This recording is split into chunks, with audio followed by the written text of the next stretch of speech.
Well. They didn't send a bully this time.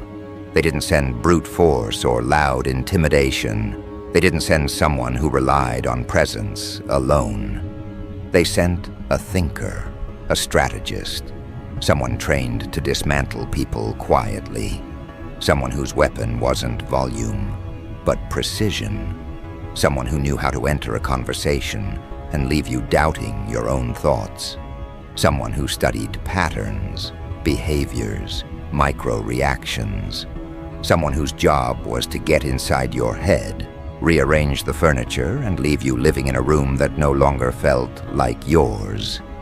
They called him a mind breaker, and they were confident, not hopeful, confident, because he had ended others before you, not publicly, internally.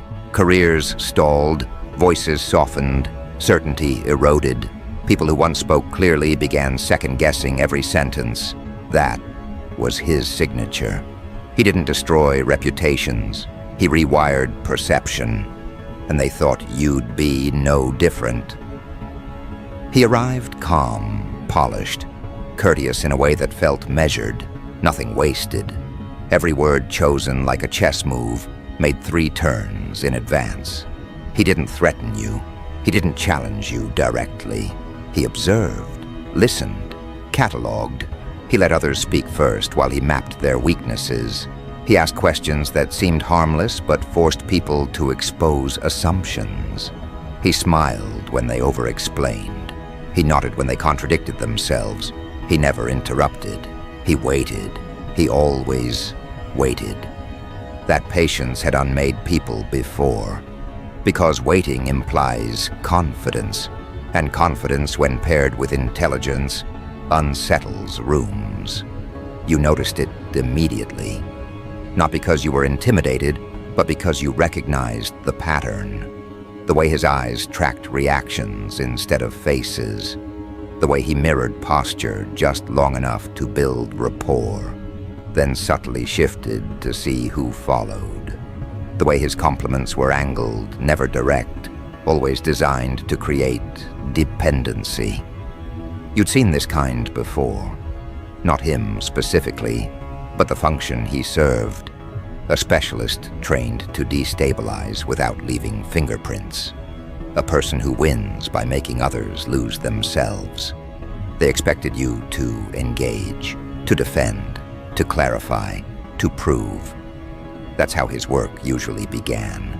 He'd pull you into a discussion, then tighten it slowly, until you were arguing against positions you never held, explaining things you never questioned, justifying instincts that never needed justification.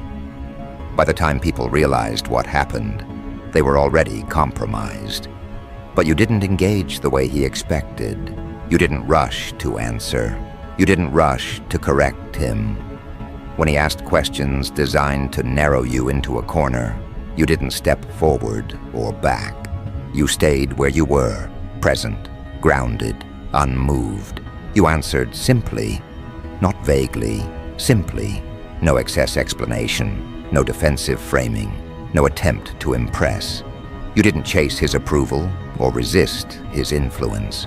You treated him like weather passing through a room, a factor, not a threat. And that unsettled him more than open resistance ever could. He tried a different angle, introduced complexity, used language meant to overwhelm, referenced frameworks and theories meant to establish intellectual hierarchy.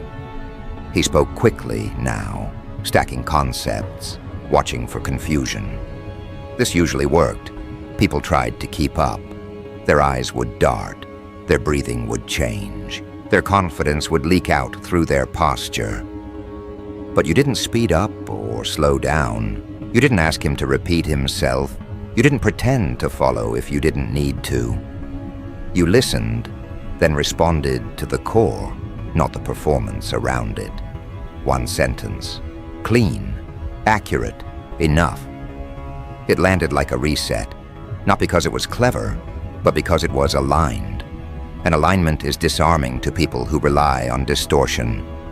For the first time, he felt resistance without opposition. There was nothing to push against, no emotional hook, no reactive energy. He couldn't locate your insecurity because you weren't broadcasting one. He couldn't provoke you into overextension. He couldn't bait you into defending an identity. You weren't trying to win the exchange. You weren't trying to dominate the room.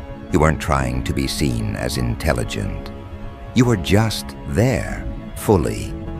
And that began to disturb him, because his entire method depended on leverage, and leverage requires imbalance. You gave him none. So he escalated internally. He started running simulations, replaying your responses later, looking for gaps, for tells, for delayed reactions. He told himself you were masking, that everyone masks, that your calm was an act, that your simplicity was a strategy, that you were hiding something he hadn't uncovered yet. That belief kept him comfortable. If you were playing a game, then the rules still applied. He just hadn't found your weakness yet. He became more attentive, watched how you treated others, expected inconsistency, expected a slip. But you were the same with everyone. No shifts, no posturing, no change in tone when status entered the room. You didn't reward dominance or punish insecurity. You responded to what was actually there. And that consistency made his usual tools useless, because they relied on people changing when pressure was applied. He tried to outthink you. Set traps disguised as philosophical questions, moral dilemmas designed to force you into contradiction. You didn't dodge them. You didn't overanalyze them. You answered from experience, not abstraction. That frustrated him. Experience doesn't debate well on paper, but it holds up in real time. Every attempt to corner you collapsed because you weren't arguing positions. You were describing reality as you saw it. And reality doesn't need defending. It just needs articulation. The more he pushed, the clearer you became. The clearer you became, the more unstable he felt. Because clarity isn't something you can dismantle with cleverness. You can only attack it by undermining the person holding it. And you weren't attached to being right. That was the fracture point. He realized you weren't operating from ego. Not low ego, not hidden ego. No ego at all in the way he understood it. You weren't invested in how you were perceived. You weren't tracking reactions. You weren't collecting points. You weren't building an image. He couldn't threaten your identity because you weren't guarding one. And that made him uneasy, because his entire profession revolved around identity pressure. Strip it away, and his role becomes irrelevant. He began to feel exposed, not because you were attacking him, but because his presence suddenly felt unnecessary. You didn't need to be impressed. You didn't need to be led. You didn't need to be corrected. You were already oriented. At night, his thoughts turned on him. The same analysis he used on others now looped inward. Why didn't you react? Why didn't you defend yourself? Why didn't you try to prove anything? He replayed moments, looking for manipulation on your part, and found none. No hooks, no angles, just presence. And that confused him, because presence isn't something you can dissect. It doesn't have components. It doesn't have layers. It's either there or it isn't. He realized he'd spent his life inside strategies, inside methods, inside mental constructs designed to keep him ahead of others. And suddenly those constructs felt heavy, constricting. He noticed how often he was calculating instead of listening, how rarely he was actually there, how exhausting it was to maintain control in every interaction. You weren't doing any of that, and yet you weren't losing. He tried one last tactic, direct engagement, a private conversation, no audience, no social layer. He asked you plainly what you thought of his approach. The question was loaded, designed to pull critique, to invite challenge, to establish ground for dominance. You looked at him and answered honestly. You said you thought he was intelligent. You said you thought he was sharp. You said you thought he was tired, not physically, internally. You said it without judgment, without accusation, just observation. That landed harder than anything else because it wasn't strategic. It wasn't framed to weaken him. It was simply true. And truth, when offered without intent, bypasses defenses completely. He didn't respond right away. For the first time, he couldn't. His mind searched for counterplay and found none. There was no insult to deflect, no argument to dismantle, no position to reverse. You weren't challenging his competence. You were acknowledging his cost, and no one had done that before. They either feared him or admired him. Both fed the role.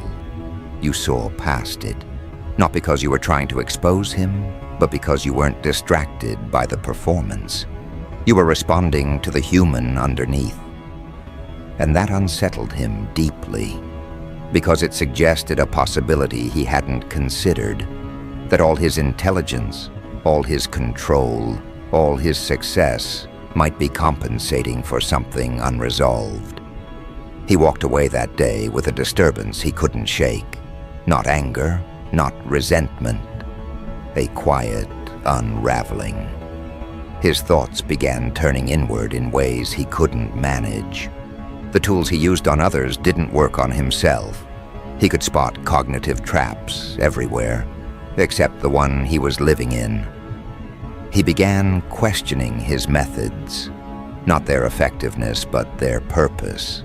What was he actually doing to people? What was he gaining from it? Why did winning conversations feel empty the moment they ended? Why did your calm presence feel heavier than his most elaborate strategies? He started noticing how people around him adjusted when he entered a room. How they tensed, how they performed, how they weren't themselves. And for the first time, he wondered what it would feel like to be in a room where no one had to brace.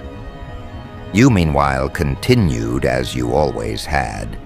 You didn't check to see if he was affected. You didn't follow up. You didn't change your behavior. You didn't capitalize on the shift. You weren't trying to transform him. That was the most destabilizing part. You weren't recruiting. You weren't persuading. You weren't leading him anywhere. You simply existed the same way you always had. And that constancy forced him to confront himself without distraction, without an opponent to project onto, without a narrative to hide behind. He started realizing that his intelligence had become a shield, a way to stay above feeling, a way to avoid vulnerability, a way to maintain distance while appearing engaged. And that recognition hurt, because it meant the thing he was most proud of was also the thing keeping him disconnected. He tried to rationalize it, told himself you were an outlier, that your way wasn't scalable, that presence without strategy only works in limited contexts. But the rationalizations felt thin. He couldn't unsee what he'd seen. You weren't special because you were superior. You were grounded because you were integrated. And integration can't be outmaneuvered.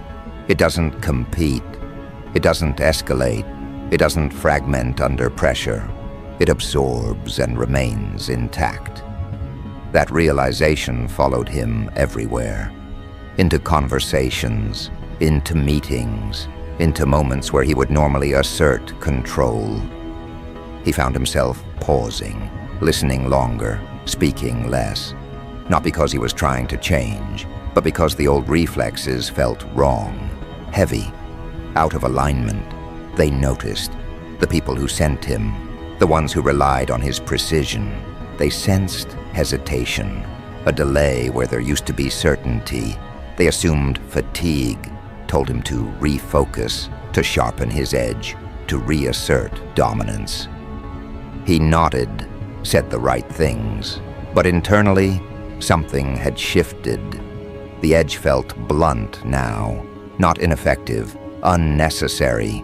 He had seen a way of being that didn't require constant vigilance, and once you see that, the old way starts to feel like a cage. He wasn't questioning his skill. He was questioning the cost, and that question, once asked, doesn't go away. It expands, it presses, it demands answers. He began watching you more closely, not to dissect, but to understand. How you moved through pressure without tightening, how you spoke without posturing, how you held boundaries without aggression, how you remained open without being invaded. None of it fit his models, and that terrified him.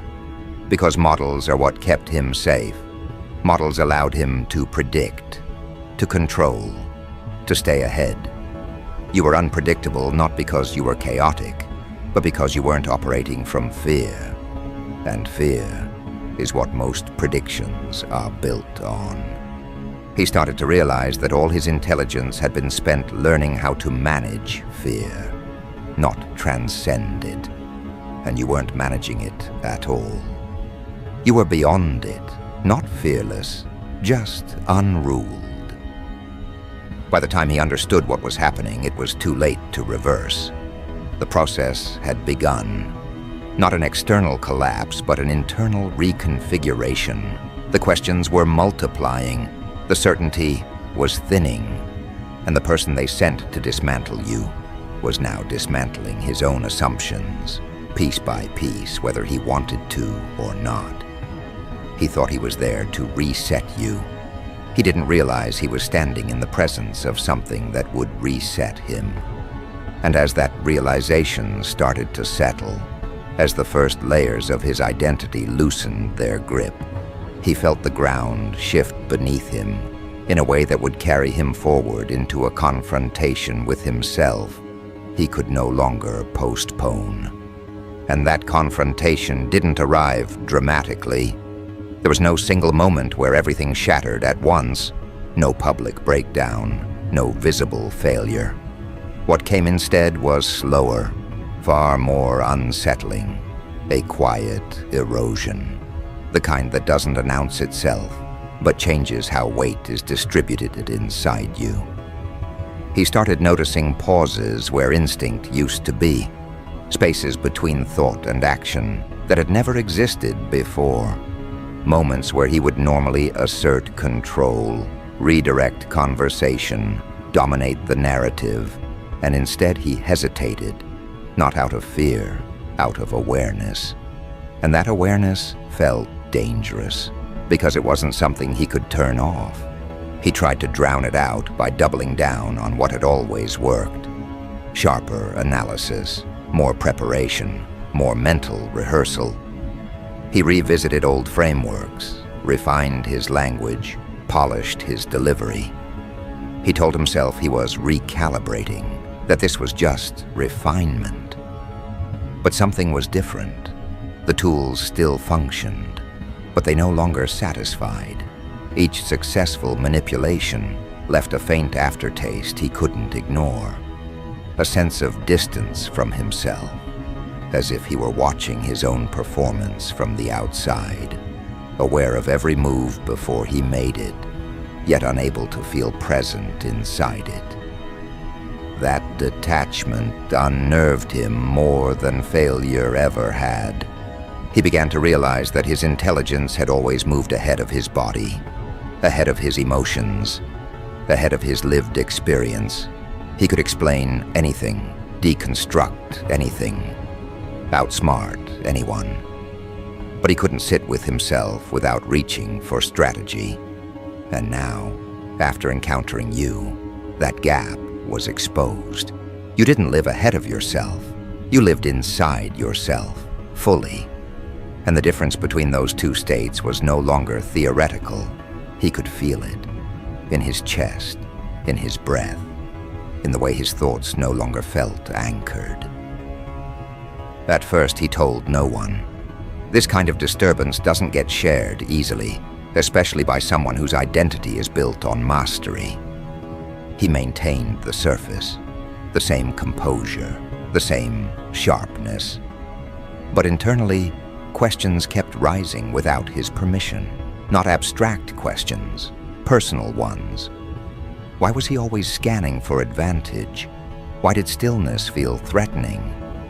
Why did he feel more alive observing you than winning against others? These questions didn't arrive as thoughts alone. They came with sensation, tightness, restlessness, a low-grade unease that followed him even when he was alone. He tried to analyze you as a variable, a rare case, an exception, something he could isolate and neutralize conceptually. But the more he thought about you, the clearer it became that you weren't doing anything special. You weren't deploying techniques. You weren't practicing restraint as a tactic. You weren't withholding engagement to gain leverage. You were simply not fragmented. That was the difference. You weren't split between who you were and who you were trying to be. And that unity made every interaction with you feel clean. No residue, no distortion, just contact. And contact, unfiltered, was something he had avoided his entire life without realizing it. He started noticing how often he used complexity to create distance, long explanations, layered reasoning, intellectual depth that impressed others but kept them safely away. Complexity had been his armor, not because he needed to protect himself from others, but because it kept him from feeling exposed. You didn't use complexity that way. When you spoke, your words matched your internal state. There was no gap, no performance layer, and that alignment did something unsettling. It made his own misalignment impossible to ignore. Sleep became inconsistent. His mind replayed interactions not to refine strategy, but to examine himself. He'd remember moments where he could have steered the exchange, asserted dominance, proven superiority, and chose not to. Not consciously. The impulse simply wasn't there anymore. That absence frightened him, because it suggested change was happening without his consent. He had always believed control was the highest form of power. And now, control felt like resistance, like holding on to something that wanted to move. He found himself watching people differently, not as pieces in a mental map, but as individuals. He noticed tension in their shoulders, hesitation in their speech, the way they adjusted when he spoke. Before, this awareness had fueled his effectiveness. Now it made him uncomfortable. He began to see the cost of his presence, how often he extracted clarity at the expense of ease, how often people left conversations with him sharper but smaller. And then he thought of you, how people seemed to expand around you without effort, how conversations opened instead of narrowed. That contrast haunted him. He tried to rationalize it again, told himself expansion was inefficient, that clarity required pressure, that comfort bred complacency. These arguments had always satisfied him before. Now they felt brittle. He could sense the fear underneath them, fear of losing relevance, fear of being ordinary, fear of not being needed. He realized how much of his identity depended on being the smartest person in the room, how much safety he derived from that position, and how fragile that safety actually was, because it required constant maintenance, constant proof, constant vigilance. You didn't seem to need any of that, and that difference felt like an accusation, even though you had never accused him of anything. The realization hit quietly one evening. He wasn't exhausted from working too much. He was exhausted from performing constantly, from monitoring himself, from anticipating reactions, from calculating outcomes. That mental load had been so familiar, he'd mistaken it for competence. But now, after encountering someone who carried no such load, The difference was undeniable. You moved through interactions without friction. He moved through them like a machine, under strain. And once you feel that contrast in your own body, you can't unknow it. He avoided you for a while, not out of resentment, but because being near you intensified the process. Your presence accelerated his internal questioning, and he wasn't ready to face where it might lead. He needed time to adjust, to stabilize, to convince himself he could integrate this disturbance without losing himself. But avoidance didn't stop the shift. It only slowed it. Your influence wasn't tied to proximity anymore. It had already entered his internal landscape. It surfaced in moments of choice, in the space before reaction, in the hesitation that now preceded assertion. He started revisiting his past, not nostalgically, but analytically. Childhood moments where intelligence had been rewarded while emotion was dismissed. Early experiences where being sharp meant being safe, where understanding replaced connection.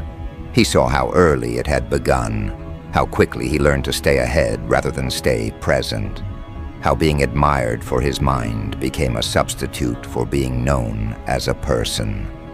These insights didn't arrive gently. They came with grief, with the realization that much of his life had been spent avoiding vulnerability, not because it was dangerous, but because it was unfamiliar. He finally sought you out again, not to challenge, not to analyze, simply to be in the same space. The interaction was brief, ordinary, on the surface. No deep conversation, no dramatic exchange, but internally, it landed with weight. He noticed how his body responded around you now. Less tension, less vigilance. He wasn't trying to read you. He wasn't scanning for advantage. He was just there. And that state felt unfamiliar, but relieving. Like setting down a bag he'd been carrying for so long, he'd forgotten it wasn't part of him. He didn't tell you what was happening inside him. Not because he was hiding it, but because he didn't need to externalize it. This wasn't something to be processed verbally, yet it was happening at a deeper level. A recalibration of how he oriented himself to the world. He realized that your impact came not from what you said, but from what you didn't need. You didn't need to win. You didn't need to dominate. You didn't need to be right. You didn't need to be admired. And that absence of need created a kind of gravitational pull, not seductive, stabilizing. The people around him started noticing changes they couldn't name. He was still effective, still sharp, but less aggressive, less confrontational. He didn't seize control of conversations the way he used to. He allowed others to finish thoughts. He asked questions without hidden angles. Some interpreted this as restraint, others as fatigue. A few sensed something deeper, though they couldn't articulate it. They just felt different around him, less pressured, less measured. And that feedback loop reinforced the shift. He saw that reducing performance didn't reduce impact. It changed its quality. Privately, the internal dialogue intensified. If intelligence didn't have to dominate, what was it for? If control wasn't the goal, what replaced it? These questions didn't have immediate answers, and for the first time in his life, he allowed questions to exist without resolution. That was new, uncomfortable, but also liberating. He realized how much of his certainty had been a response to discomfort, a way to close loops quickly. To avoid sitting in ambiguity, you didn't rush closure. You allowed things to remain open. And in that openness, something reorganized naturally. He began to sense the deeper implication of what had happened between you. You hadn't challenged his worldview directly. You'd made it obsolete by not needing it. You didn't argue against his approach.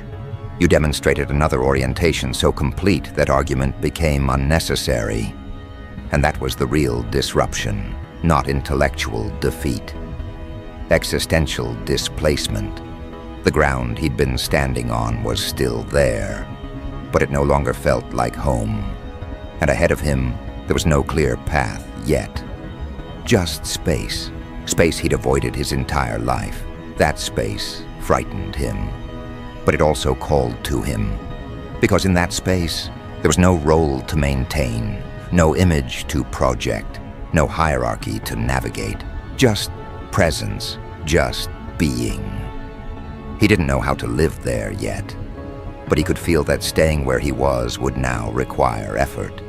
And once effort becomes resistance, change is no longer optional, it's only delayed. The process you'd initiated without intention continued unfolding, quietly, relentlessly. And as he stood on the edge of that internal threshold, sensing that his old identity could no longer carry him forward, one question began to surface with increasing clarity, demanding to be faced next. That question was simple, almost absurd in its clarity, and yet it carried the weight of a lifetime of misdirection. Who am I, if not the role I've built? He had built himself meticulously, like a fortress of habits, strategies, and projections. Every achievement, every conversation, every carefully calibrated reaction was a brick, a beam, a defense. That identity had protected him, elevated him, distinguished him.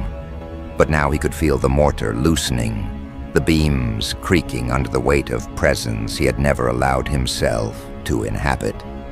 For decades, he had moved through the world as a set of responses and premeditated actions. And suddenly, the scaffolding was optional and terrifyingly empty. He started noticing subtle ways his old armor interfered with living. The way he clenched his jaw automatically during conversations. The way his hands curled into fists when interrupted. The way his voice, so trained to command, carried tension even in neutral statements. He realized these were not signs of dominance or power. They were signs of a prisoner, someone performing readiness for a battle that existed only in anticipation. You had never performed. You hadn't needed to. And that lack of performance was contagious, a kind of invisible gravity pulling him toward a state of authenticity he couldn't yet name. For the first time, he saw his life in patterns he couldn't engineer around. Meetings, dinners, exchanges that had once felt like games, arenas, or tests now appeared as loops of repetition. The same faces, the same conversations, the same performances, repeated endlessly. And in the spaces between, he began to recognize a void. Not one he feared, but one he had always avoided. You had occupied that void effortlessly. You had allowed moments to exist without filling them with intent. You had moved through reality without manipulating it, and now he wanted to understand how that was possible. He started reading, not for strategy, not to find angles or tools for influence. He read philosophy, psychology, the science of emotion, the mechanics of human attachment, literature exploring the interior lives of others. Each page chipped away at the structures he had relied on. Each insight revealed that the mental games he had mastered were protective, not progressive. They were scaffolding built to avoid self-confrontation. They were rituals designed to preserve image and status, not understanding. And he recognized the cost, how much of himself he had forfeited in exchange for perceived mastery. Gradually, the world started to mirror his internal shift. Spaces where he had once felt tension and competition softened. Colleagues no longer braced in anticipation. Conversations no longer required mental sparring. The constant measurement of influence and reaction dissolved. And in that space, something extraordinary happened. He began to trust himself. not to manipulate or control outcomes, but to exist alongside them. Decisions became less about advantage and more about alignment. The difference was subtle, but profound. His old framework of dominance and strategy no longer guided him. Presence and observation did. And once that switch flipped, it was irreversible. The first confrontation with the truth came quietly. He reflected on the relationships he had built on performance, the friendships and alliances constructed on controlled impression. He realized many were shallow, transactional, or conditional. And yet he remembered the way people interacted around you, not out of obligation, fear, or reward, but freely.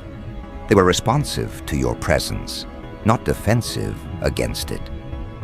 That contrast hit him like a revelation: influence without domination, connection without performance. And he understood viscerally that all the skill and training in the world had never achieved that. The more he observed, the more he recognized his own prior blindness. How often had he mistaken compliance for respect, submission for agreement, noise for engagement? All of it had been a house of cards, and you had no hand in knocking it down. You had simply refused to feed the structure. You had existed fully, and in doing so, you exposed the hollow mechanics of what he had always relied on. That exposure was quiet, almost imperceptible, but the impact was seismic internally. He felt a tremor that had no origin outside himself. One night, in the solitude of his apartment, he realized something terrifying. He had always feared losing control, but now he craved release. He wanted to see what it was like not to be strategizing at every moment. He wanted to explore what it meant to respond authentically, instead of calculating his moves. He wanted to inhabit his own presence fully, without the scaffolding of identity and role. And for the first time in decades, he understood the cost of pretending mastery while remaining fragmented. That realization carried grief, yes, but also a faint, tentative hope. The people who had sent him noticed the shift, not immediately, but eventually. They saw a subtle softening, a hesitation in the patterns they had come to expect. They accused, they pressed, they tried to provoke the old reflexes, and he found himself laughing, not outwardly, not visibly, but internally at the absurdity of their assumptions. They didn't understand that the transformation had nothing to do with them. It wasn't rebellion, it wasn't resistance, it wasn't strategy. It was simply alignment. And alignment cannot be forced, manipulated, or reversed. It must be discovered, and once discovered, it cannot be unlearned. Then came the day he reached out, not with a plan, not with intent to manipulate or win. Just a text, just a question, a simple acknowledgement that he needed to speak to someone who had seen him not as a mechanism, not as a role, but as a person. And when you met, there was no performance on either side, no pretension, no strategy, no need to impress, only presence, only observation, only humanity. And in that quiet exchange, years of internal tension, fear, and misalignment began to unwind. He spoke, and for the first time, someone listened without judgment, without correction, without the silent measurement that had dominated his life. What poured out of him was raw, unedited, unstructured. Years of armor, of intellect turned into defense, of vigilance turned into vigilance without purpose. The words were heavy, but not burdensome to you. You received them without adding anything, without performing guidance. You held space, simply being present. And that presence allowed the fracture to become a realignment. Not a collapse, not a repair, but a birth. And when it ended, he realized he was no longer operating under compulsion. He had left the scaffolding behind. He was free to engage the world from himself, not the image he had built. Over the following weeks, he tested this new state. He stopped micromanaging interactions. He allowed uncertainty. He permitted vulnerability. He experimented with honesty, not as strategy, but as an expression of self. Each test succeeded in a way his old rules could never predict. Authority no longer required demonstration. Influence no longer required coercion. Power, in its truest form, existed simply as presence. And he began to understand that the apex predator they had sent to destroy you had been dismantled, not by skill, not by confrontation, not by manipulation, but by witnessing the freedom of someone unbound. The final step came quietly, almost imperceptibly. He returned to spaces he had dominated for years. Corporate mixers, boardrooms, social gatherings. The difference was subtle, but the energy was entirely new. People expected the same patterns, the same authority-driven maneuvers. He didn't perform, he didn't strategize, he simply existed. And the rooms responded differently. People didn't flinch, they didn't compete, they didn't adjust or scheme. They met him as a person, and in doing so, they reinforced what he had already begun to internalize. Identity built on authenticity carries far more force than identity built on performance.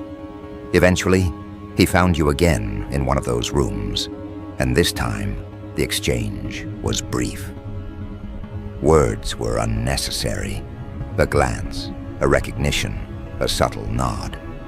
Gratitude filled the space. He had been sent to break you, but instead, he had been broken and rebuilt from the inside out. The weapon they crafted to dismantle had become the first human to step fully into himself because of your presence, your constancy, your refusal to engage in their games. That realization wasn't just humbling, it was revolutionary. You didn't change him, you didn't persuade him, you didn't teach or manipulate. You simply existed authentically, and that existence acted as a catalyst. And once someone experiences this, once they step into themselves without masks, the old frameworks of dominance, control, and manipulation crumble irreversibly. He would never return to his former state. He had witnessed another way of being, and that truth could not be unlearned. The apex predator, the mind breaker, the instrument of strategy, the carefully honed tool of influence. They had all been illusions, not because he failed, but because he finally confronted the only force that could reset him, the reality of living fully as himself. And that reality was unstoppable, contagious, liberating, and entirely irreversible. He had been sent to dismantle you, and instead, he became free. And in that freedom, he understood the most dangerous lesson of all. True power is never in the performance. True power is in the courage to exist fully, openly, and authentically. And once discovered, it can never be contained. And that is the final, irrevocable shift. He will no longer operate in their binary world of winners and losers, manipulators and prey. That world cannot contain him anymore. He has become aligned with something far greater, far quieter, far more dangerous than any mind-breaking tactics could ever produce. Presence, authenticity, and self-alignment. These are the forces that cannot be outmaneuvered, outwitted, or dismantled. They exist internally, silently, invisibly, yet they carry absolute authority. The weapon sent to destroy you now walks in the world as a liberated being. Not because someone handed him freedom, not because he was convinced, not because he learned a lesson, simply because he remembered himself. And that memory, once ignited, reshapes everything around him. Nothing will ever be the same for him, for the people around him, or for anyone who witnesses what happens when a mind breaker meets someone who cannot be broken. That is the quiet revolution. That is the uncontainable truth. That is the final reality he now inhabits, and there is no returning